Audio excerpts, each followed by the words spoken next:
What up? Same day.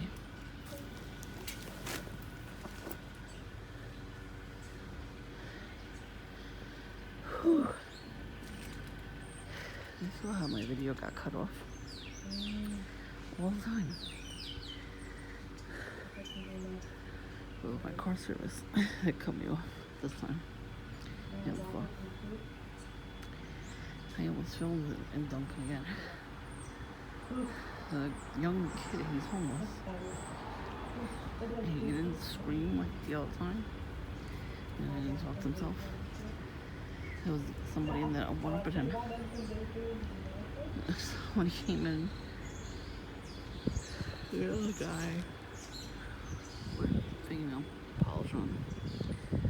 He had everything. He was singing on his phone. You know when you're on your phone and just watching videos and stuff? Well, he was watching the videos and commenting very loudly. He was like, oh shit, really? Really? He kept getting louder and louder.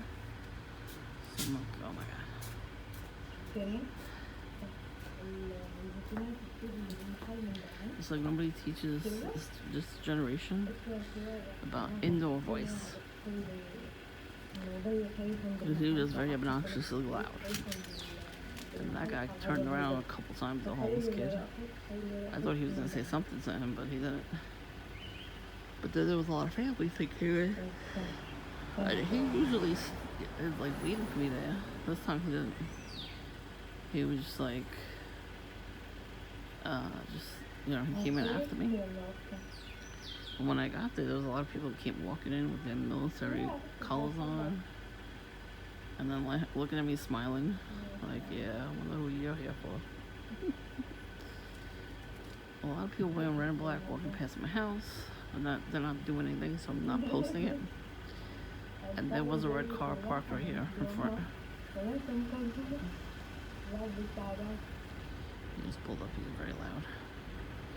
At least put your windows up, you know?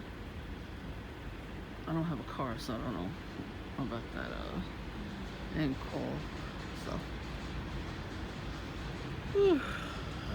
Yeah. Making the yawning sounds and all the kind of sounds to piss off perps. At one point, a spam call called.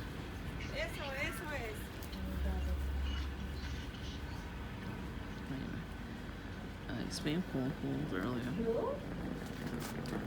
As I'm just calling the car service, I'm like, I want to go home. I don't want to sit here all day. You know, it's not like it's spring. You know, it's cold out. So, yeah, I want to get out of here.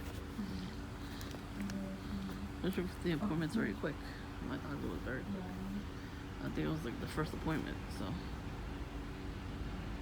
Yeah, right. I want to go home early. So I'm sitting out there waiting, and right away spam call. So I shut it down because I was on the phone with the car service. I guess they didn't like that. Well, they already spam called me early before that when I got there. Yeah, I'm not gonna scream at them too much, but I did. The last time they called, I screamed at them. So they just called me while I was in Dunkin'. I was talking to somebody. Somebody was having problems with their app, and I showed them how to use it. A fucking spam call comes in. So I'm like, what do you want? It's like that. It's a form of witchcraft. They're trying to get information out of you to use against you in rituals. Somebody on YouTube was talking about it, how he used to get those all the time. He used to shut them down. He used to say something. I forgot what he said. He said to them, I think stop calling him. I used to say stuff for the mail too, like your credit debt or whatever. But they don't do that anymore to anybody. You know, they just call your phone number. I thought I got that early before I left the house too. It was on no number. It was a car service. And lots of beeping all day. So, but that too. Just because somebody's coming past my house beeping the horn, it's very lightly they've been doing it. So it's like they don't want me to hear it. The camera picked it up, so. Haha. Usually they want you to hear it. They're annoying because they don't want me. They know I'm not gonna get triggered, so they get annoyed. So they'll do it very lightly. Well, I'll hear it, maybe, yeah. But no, I'm not hearing it. Like I saw it on the video. I'm like, fuck that. I'm not putting that up. So when the spam call called me, all that Dunkin', I just sat down too. All the front seats were taken, so I got the back seat. So I'm helping somebody out. Right after that, actually. They call me. I'm like, what do you want? I'm like, what are you calling me for? And she's like, what are you calling me for? I'm like, what? That's witchcraft right there. It's just gaslighting and the reverse psychology shit. I'm like, well, you have my number. What the fuck do you want? And I'm like, I rebuke you in Jesus Christ's name. She hung up real quick after that. Like, yeah, bitch, you can't get to me. They don't fucking understand who I am. And they never will. I will have to keep showing them, though. A stupid dream with the neighbors. I'm telling you, she's gonna do some shit soon. I will fucking kill her. I will kill the spirit that's in her, actually. Fucking Jezebel bitch. That's what I do on purpose. I'll spit on you too. I'll cough and then spit on purpose. Hey, they're trying to get me in trouble, right? Anyway, I'm just making jokes. Relax. Stop getting triggered. Anyways. In the dream, this bitch took me to somebody's house where they were doing rituals and she wanted me to join. And she's really, these witches are desperate for us to join them. I'm not joining any witches. Fuck you, witches and wizards. I will keep praying and protecting my house against you people. Stop your shit, repent of your sins, and worship Christ already. It's fucking ridiculous. Your devil god is not going to save you. He's going to kill you. His time is up. Enough already. Stop putting this shit on us too.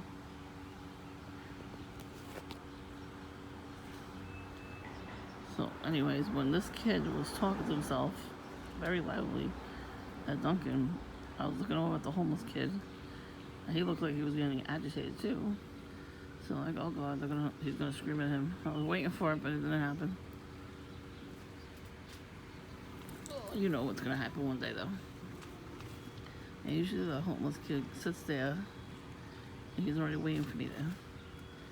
He kept looking back at me every time and as soon as he went on that rant the other day, he kept looking at me to get my reaction. I put my hood on. I was like, "Fuck this bitch. I'm not doing that. I don't have time for that shit." So because I didn't join the ritual in the dream, I'm like, "What the fuck are you doing? Doing rituals?" And they're like, "Yeah." I'm like, "I'm out. I'm leaving." I left in the dream. So I woke up with a fucking migraine. That's what they do. If you get a migraine out of the blue, that's what it is. And then I watched the video about the curse breaking. This guy had so many demons in him. And he kept throwing up and burping and all that. So the demons were coming at him. So then I started burping and yawning. Like, stir them up a little bit. I need to stir them up and get them out of my fucking body already. I'm tired of their shit. You know when you're just tired of this shit? Narcissistic assholes. And the other booty band that comes in to Dunkin', they actually bought something now and left. You know, they come in, they look for you, and they might buy something and leave, or they just come in and look for you and then leave. I don't know, the military. They love that fucking pattern. Of course they do.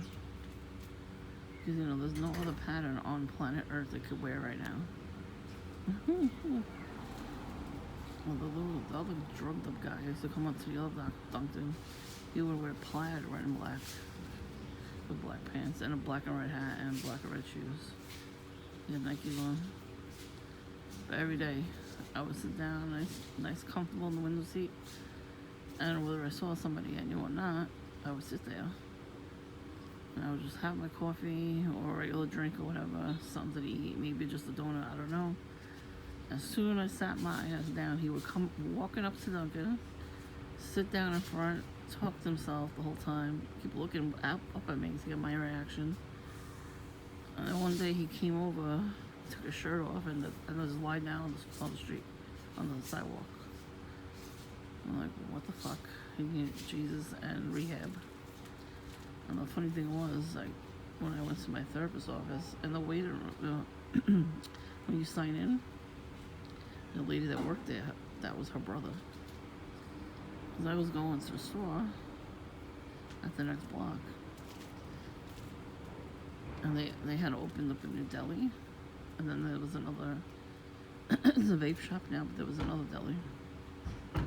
So I was going there, and I saw her, and I saw him. I was like, just walking around. He was fucking high as a motherfucker, walking around, acting nuts. And then I saw her come out of the apartment building. I was like, oh, motherfucker. And I knew something was up with her too. Every time I went there, she would always like, she was a little nasty to me all the time. I don't know if she did anything with my information or not, you know, because when you're a target individual, sometimes doctors, nurses, and surgeons, you know, they make money off your name. They put your name on a site. It's an IP site. I have the name. It's something with IO, but it's an IP web address. And I think you put your name in it, and then you see if you're connected to companies. I bookmarked it. So some lady in the targeting community, she posted a video, so she put her name in it, and then she's like, oh, that's the surgeon I had. And, you know, even when you give birth to your children, you know, they take your name and all the information down and put that in the web address. That's how you know these people are greedy for money. You know, why would they need to put your information on this website to make money off you? You know what I mean? But that's why they want to prescribe you everything. They don't want to do healthy, you know, alternatives, because they know there's money in the medicine, and you get sicker and sicker and sicker, and then they make more money off you. So yeah, they're sick of that. These people are sick. So now I'm like wondering if anybody put me on there, because there was a couple of doctors that were very nasty to me over the years, and I had a DNC at the hospital. And the doctor's name was Dr. Fuchs, I was calling her. It's Fuchs. And she was a nasty bitch. I didn't like her attitude before the surgery. And she was just nasty. Like, my back was hurting, so I wanted to just ask her if she could press the button to, you know, so I could sit up. And she told me I was acting like a baby. I was the only one that was in the recovery room not screaming to go home. So I don't know how I was a baby. I'm like, really, bitch? Where's your bedside manner? Oh, you don't have any because you're an asshole. So then I started calling her Dr. Fox from then on. I don't know if she's still in practice or not, but I was like, you fucking bitch. I was like, are you fucking kidding? Like, who the fuck does that, you know? I've never encountered a doctor like that. So when I went back to the gynecologist, I was like, listen, this lady that did my DNC, I never want to see her again. She's a nasty bitch. And he goes, yeah, she is nasty. Everybody who's had anything done with her, they said they don't like her. Like, yeah. Like, I never want to see her again. If I ever have to get another DNC, it better be somebody else. So let's fuck that shit. Anyways, I forgot what it's called, what it stands for, DNC. But if you have like when I have PCOS, there's cysts in your ovaries. So I kind of had a lot of, it was all backed up, so it was coming out. And I had a lot of blood clots, like thick ones. Because over the years, nothing was coming out. So it was all getting clogged up in there, so I had to get that surgery in the hospital. They tried to do it in the office, it hurt like a motherfucker. Okay, we have to do that in the hospital. And it's easier.